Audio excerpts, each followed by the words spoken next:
안녕하세요. 저는 미국에서 경영학 석사학위를 취득하였고 여러분들에게 경제 관련, 주식 관련에 대해서 말씀드리려고 합니다. 오늘은 두 개의 빅 뉴스가 있는데요. 첫 번째로 마이크로소프트가 톡을 인수한다 그랬는데 어떻게 된 것인지 한번 알아보고요. 두 번째로 엔비디아가 손정희 회장의 소유인 ARM을 인수한다고 합니다. 반도체 생태계에 어떤 영향을 줄지 한번 알아보겠습니다. 그 외에 간단한 뉴스들도 몇 개 같이 살펴보겠습니다. 구독과 좋아요는 제가 영상을 제작하는데 큰 힘이 됩니다. 1억 미 틱토커의 분노 두려웠나? 트럼프 180도 말바꾸기. 도널드 트럼프 미국 대통령이 태도를 180도 바꿨다. 중국산 동영상 공유 앱 틱톡을 미국에서 퇴출시키겠다고 위협하고 마이크로소프트의 틱톡 인수도 거부하겠다더니 갑자기 승인하겠다고 밝히면서다. 대신 협상 시한을 줬다. 남은 시간은 6주. MS는 왜 민감한 시기에 뛰어들었고 트럼프 대통령의 태도는 왜 돌변했는지를 두고 많은 추측이 제기된다. 3일 뉴욕타임즈 워싱턴 포스트에 따르면 이날 트럼프 대통령은 사티아 나델라 MS CEO와 대화를 나눴다면서 틱톡 인수를 승인하겠다고 밝혔다. 그는 MS가 틱톡을 인수해도 괜찮다면서 MS가 지분 30%를 인수하는 건 복잡하다고 했다. 틱톡 지분 전체를 인수하라는 뜻이다. 다만 협상 시한을 넘길 경우 틱톡은 미국에서 문을 닫게 될 것이라고도 했다. 현재 틱톡의 모회사 바이트댄스는 MS의 틱톡에 미국, 캐나다, 호주, 뉴질랜드 사업 부분을 넘기는 것을 협상 중이다. 트럼프 대통령은 자신 덕분에 거래 기회가 생긴 것을 언급하면서 MS가 키머니 권리금을 내야 한다고 주장했다. 트럼프 대통령은 지난달 31일만 해도 당장 틱톡 퇴출 행정명령에 서명하겠다고 했다. 같은 날 MS의 틱톡 인수 추진 보도가 나온 것에 대해서도 허락하지 않겠다는 의중을 보였다. 하지만 뉴욕타임즈는 트럼프 대통령 측근들이 틱톡을 퇴출할 경우 미국 내 1억 명 가입자들의 분노를 살 수 있고 이에 따른 정치적 법적 논란까지 커질 것이라며 만류했다고 보도했다. 오는 11월 대선을 앞두고 젊은 유권자들의 이탈을 과속할 것이라는 우려가 작용했다는 평가다. 그런데 MS는 왜 이렇게 민감한 시기에 인수전에 뛰어든 걸까? 워싱턴 포스트는 MS가 최근 국방부 클라우드 컴퓨팅 사업인 제다이 계약을 따내는 등 미 정부와 깊은 관계를 맺고 있다고 전했다. 그러면서 MS의 틱톡 인수는 트럼프 행정부의 보안 우려를 잠재우는 데 도움이 될 수 있다고 덧붙였다. 지난해 10월 MS는 100억 달러 규모의 제다이 입찰전에서 승리했다. 당시만 해도 아마존이 경쟁 선두를 달리고 있었기에 의외라는 평가가 나왔다. 아마존은 결과가 뒤집힌 것은 트럼프 대통령이 제다이 사업에 부당하게 개입했기 때문이라며 소송을 제기했다. IT 전문 매체 리코드는 트럼프 대통령이 MS를 좋아하거나 아니면 아마존보다 덜 싫어하기 때문에 제다이 사업에서 MS를 밀어줬다고 분석했다. 어쨌거나 이 덕분에 MS의 틱톡 인수전에도 트럼프 대통령이 별다른 거부감을 가지지 않은 것으로 보인다고 전했다. MS는 트럼프 대통령 취임 이후 좋은 관계를 형성해왔다. 정부 기관과의 거래가 다른 경쟁사보다 압도적으로 많다. MBC 뉴스는 전직 구글 리서치 과학자인 잭 폴슨의 자료를 인용 2016년 이후 아마존이 미군 FBI 등과 350건 이상의 계약을 맺고 구글이 250건 이상을 체결한 반면 MS는 같은 기간 국방부를 비롯한 정부기관과 5,000건 이상 계약을 했다고 전했다. 게다가 제다이 입찰 예비 결과가 이달 말 다시 발표될 예정이기도 하다. 미 법원이 아마존의 주장을 인정하면서다. MS가 틱톡 안보 우려를 잠재우며 인수에 성공한다면 제다이 입찰에서도 승리를 따낼 명분이 하나 더 추가되는 셈이다. MS는 왜 틱톡에 눈독 들이나? 마크 저커버그 페이스북 CEO는 지난달 29일 미 하원 반독범 위반 조사 청문회에서 페이스북이 틱톡에 위협당하고 있다고 말했다. 페이스북의 경쟁자임을 공식적으로 인정한 것이다. 이렇듯 MS가 틱톡을 인수하면 단번에 페이스북, 구글과 NSN 경쟁에 뛰어들 수 있다. MS는 틱톡 주 사용자인 10에서 20대의 방대한 정보도 얻게 되는데 이를 자사 콘솔 게임인 엑스박스, 검색 엔진, 빙 등과 연계할 수 있다. 또 SNS 사업을 한다는 건 결국 광고 시장으로도 본격 진출함을 의미한다. 페이스북 매출의 98%가 광고에서 나온다. 코로나19 덕분에 페이스북은 올 2분기 매출이 지난해 같은 기간보다 11% 급증한 187억 달러를 기록했다. MS는 지난해 연매출이 1,430억 달러에 달했는데 규모로만 페이스북 2개와 맞먹는다. 틱톡 자체에선 당장 큰 수익을 기대할 수 없지만 미래에 기대되는 매출이 어마어마한 셈이다. 그러나 MS는 지분 전부를 사들이고 여기에 미국 정부의 웃돈까지 얹어주려면 당초 계획했던 것보다 훨씬 많은 자금을 투입해야 된다. CNBC는 전문가를 인용해 틱톡 기업 가치를 감안하면 현재 인수 가격은 이사회에서 쉽게 인수를 결정할 수 있을 만한 수준이라며 MS에 10년에 한 번 있을까 말까한 기회라고 평가했다. 와, 이거 정말 엄청난 기회인데요. 이 트럼프는 핑계를 틱톡이 중국 정부 감시 아래 있어 미국 정보가 유출된다는 것이었죠. 그러니까 마이크로소프트가 몇몇 나라만 하지 말고 다 인수하라 그랬죠. 이게 정말 정말 트럼프의 거대한 플랜 중에 하나인지 우연인지 모르나 아무튼 엄청난 계획입니다. 이게 지금 사실 틱톡과 같은 SNS 업체면은 페이스북이 더 적임자가 될 수도 있는데 저크버그도 트럼프와 관계가 그렇게 좋진 않죠, 사실. 그럼 MS가 틱톡 인수에 발벗고 나선 진짜 이유는 무엇일까요? MS가 중국 동영상 애플리케이션 틱톡 인수에 나선 이유는 20, 30대 젊은 고객층을 늘리고 이에 따른 광고 수익을 기대할 수 있기 때문이라는 분석이 나오고 있다. 3일 월스트리트 전에 따르면 틱톡을 인수하면 MS는 약 1억 명에 달하는 미국 이용자들을 고객으로 확보할 전망이다.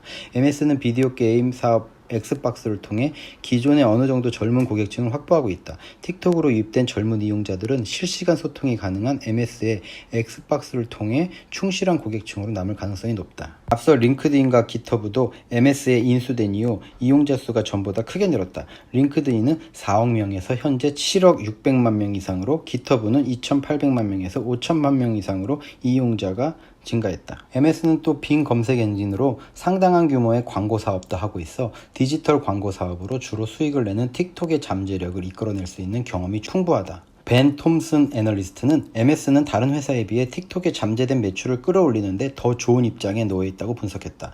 로버트 마제크 애널리스트는 틱톡을 전리품에 비유하며 MS가 인수에 성공할 경우 의심할 여지 없이 큰 승리가 될 것이라고 말했다. 마크 머들러 애널리스트는 이는 거대한 자원이 투입되는 복잡한 과정이 될 것이라고 봤다. 그 이유는 MS는 틱톡의 국가 안보 및 개인정보 유출 우려를 불식시키기 위해 사이버 보안 등 기술에 투자하는 한편 틱톡 서비스를 자체 클라우드 컴퓨팅 시스템으로 전환해야 되기 때문이죠. 그래서 또 오늘 기사에 미 틱톡 금지에 표적된 애플, 중서 애플 불매운동 확산, 도널드 트럼프 미국 대통령이 소셜미디어 앱 틱톡을 마이크로소프트에 매각하라고 압박하자 분노한 중국인들이 애플 불매운동에 나섰다. 애플이 미국의 틱톡 때리기에 분노한 중국인들의 표적이 됐다.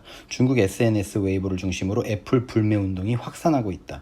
웨이보에 애플을 검색하면 애플 대신 화웨이 휴대폰을 구매하자는 글이 줄을 이루고 있다. 어떤 누리꾼은 애플 휴대폰을 산 걸 너무 후회한다, 곧 화웨이로 바꿀 것이라고 썼다. 한 누리꾼이 곧 휴대폰을 구매할 예정인데 화웨이를 살까 애플을 살까 묻자 누리꾼들은 당신의 개인 정보를 중국에 보관할지 미국에 보관할지를 선택하면 답이 나온다며 미국의 이번 틱톡 때리기를 비꼬았다. 또 어떤 누리꾼은 미국은 이번 틱톡 인수뿐 아니라 휴스턴 주재 중국 총영사관 폐쇄, 화웨이 제재 등 중국에 못할 짓을 참 많이 했다며 애플 제품을 살 이유가 하나도 없다고 애플 불매 운동을 지지했다. 다른 누리꾼도 미국의 행태가 도를 지나쳤다. 앞으로 애플의 어떤 제품도 사지 않을 것이라고 썼다. 애플이 지금 중국 판매량이 지금 늘어나고 있는데 이번 사태가 과연 애플의 주가에 어떤 영향을 끼칠지 우린 한번 지켜봐야 될 것 같습니다. 다음 뉴스는 AI 최강자 엔비디아, 반도체 최강자 ARM 인수하나. ARM은 세계 최대의 반도체 설계 회사입니다. AP는 스마트폰의 두뇌라고 할 수 있는 반도체입니다. 전 세계 스마트폰 AP의 95% 이상이 ARM의 설계도를 바탕으로 제조되고 있습니다. ARM과 인공지능의 가능성을 높게 평가한 소프트뱅크 손정의 회장은 2016년 320억 달러의 ARM을 인수했습니다. 하지만 소프트뱅크는 최근 다양한 분야에서 투자에 실패하며 최악의 경영난을 겪고 있습니다. ARM을 인수할 유력한 기업으로 떠오르는 곳이 있습니다. 바로 엔비디아입니다. 최근 엔비디아가 소프트뱅크와 ARM 인수를 놓고 협상을 진행하고 있다는 소식이 전해졌습니다. 매각 협상은 최근 몇 개월간 진행됐습니다. 양사는 향후 몇 주 안에 거래를 마무리 짓는 것이 목표라고 합니다. 엔비디아는 세계 최대 그래픽 처리 장치 GPU 설계 제조사입니다. 엔비디아는 GPU를 병렬로 배치해 단순한 연산 처리 능력을 극대화한 GPGPU를 기술을 개발해 인공지능, 자율주행, 데이터 센터 등 미래 유망 산업 분야의 기술을 주도하고 있는 기업입니다. 최근에는 인텔의 시가총액을 넘어서기도 했습니다.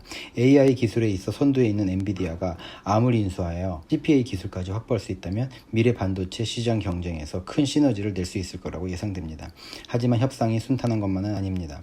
ARM의 인수 예상 규모는 320억 달러로 2016년 소프트뱅크가 인수했을 당시 가격과 비슷한 규모입니다. 인수 가격이 매출액에 비해 지나치게 높다는 지적입니다. 업계에서는 엔비디아가 ARM을 인수에 성공하려면 관련 특허를 폐쇄적으로 운영하거나 특허료를 높게 받는 정책을 펼 수 있을 거라 우려합니다. 때문에 삼성과 애플 같은 IT 기업들은 ARM 인수 소식에 민감할 수밖에 없습니다. 엔비디아가 ARM을 인수하기 위해선 독과점 우려를 불식시키기 위해 각국의 허가를 받아야 합니다. 2018년 퀄컴이 네덜란드 반도체 기업 NXP를 인수하려 했을 때 중국 정부의 불허로 무산됩니다. 바 있습니다. 반도체 업계에 큰 영향을 미칠 수밖에 없는 이번 인수가 어떻게 진행될지 전 세계에 관심이 집중됩니다. 이번에는 국내에 하나밖에 없는 영어 뉴스 번역 시간입니다. 공학도들이 일론 머스크와 가장 일하고 싶어 한다는 사실이 설문조사를 통해 나타났다.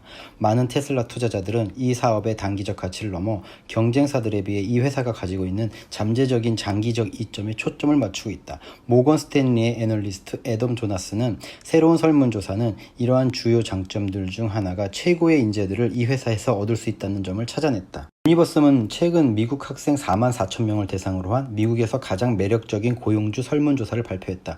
유니버섬은 공대생들이 뽑은 가장 일하기 좋은 회사는 테슬라가 차지했다. 1위는 테슬라, 2위는 스페이스X. 스페이스X는 뒤에 뉴스에서 한번 또 다루겠습니다. 3위는 락히드 마틴 코퍼레이션. 티커는 LMT인데 미국의 군용기 제조사로 지금까지 세계 최고의 방위산업체의 위치를 가지고 있는 거대한 회사입니다. 기회가 되면 한번 다뤄보겠습니다. 4위는 알파벳, 5위는 보잉입니다. 조나스는 최고의 인재들이 투여될 수 있는 미래 가능성은 투자자들이 자동차에 대한 장기적 관점뿐 아니라 테슬라에 많은 기대를 걸게 하는 여러 이유 중 하나인 듯하다고 먼데이 노트에 적었다. 그는 변혁적 기술 기업의 가장 큰 장점은 최고의 인재와 저렴한 자본에 대한 접근이라고 말했으며 테슬라는 두 가지 모두를 가지고 있다. 테슬라는 공대생들 사이에서 인기 외에도 컴퓨터 사이언스 학생들이 선택한 가장 매력적인 기업 5위, 기업체 학생들이 가장 선호하는 기업 7위에 올랐다. 구글은 각각의 부분에서 1위를 차지했다. 아까 공대생들이 뽑은 가장 일하기 좋은 회사 2위에 들었던 스페이스X에 대한 간단한 뉴스를 보겠습니다. 미 나사 우주인 스페이스X로 해상 귀환 성공. 45년 만. 미국 우주비행사 2명이 45년 만에 처음으로 해상을 통한 지구 귀환에 성공했다. 테슬라 창업자인 일론 머스크가 세운 우주 탐사 기업 스페이스X의 우주선을 통해서다. 2일 워싱턴 포스트 등 외신에 따르면 우주비행사 더글라스 헐리와 봇 벤켄이 탑승한 미국의 첫 민간 우주선인 스페이스X의 크루 드래건 캡슐이 이날 오후 2시 48분 플로리다 멕시코만 펜서콜라 연안 해상에 무사히 내려앉았다. 벌써 2달여간의 임무를 완수했다. 머스크 회장은 내년 말까지 민간인도 우주여행을 할 수 있다고 밝힌 바 있죠. 우주 탐험에서도 중국과 경쟁하고 있는 미국은 이번 성공을 더 반기는 모습입니다. 트럼프 대통령은 임무에 성공한 우주 비행사들에게 매우 감사하다는 트윗을 곧장 올렸습니다. 마지막 뉴스입니다. 트럼프 제안한 미국 대선 연기 현실화되면 증시에 부정적. 도널드 트럼프 미국 대통령이 제안한 미국 대통령 선거 연기가 현실화된다면 경제 상황의 불확실성이 커져 미국 증시 하락을 이끌 수도 있다고 미국 언론이 바라봤다. 경제 전문지 포브스는 31일 미국 주식시장이 붕괴하는 일은 최소 수개월 동안 나타나지 않을 것이라며 투자자들은 여전히 미국 연방제도의 경기 부양 정책을 믿고 있다고 보도했다. 포브스는 투자자들이 미국 연준의 경기 부양 의지를 신뢰하고 있어 주식을 장기 보유하는 사례가 늘고 있다며 당분간 주식시장의 거품이 꺼질 가능성은 낮다고 바라봤다. 연준이 최근 이른 시일에 금리 기준을 인상할 계획이 없다고 밝히면서 미국 증시 상승에 더욱 힘이 실리고 있다. 다만 포브스는 미국 경기 부양 정책이 한계를 맞는다면 증시 상승을 이끌던 동력도 힘을 잃을 수밖에 없을 것이라고 내다봤다. 올해 말로 예정됐던 미국 대선이 늦춰질 가능성이 떠오르는 점도 증시 상승에 부정적이다. 미국 트럼프 대통령은 미국 국민들이 안전하게 투표할 수 있을 때까지 선거를 늦춰야 한다는 의견을 냈다. 대선을 연기하려면 미국 의회 동의가 필요하다.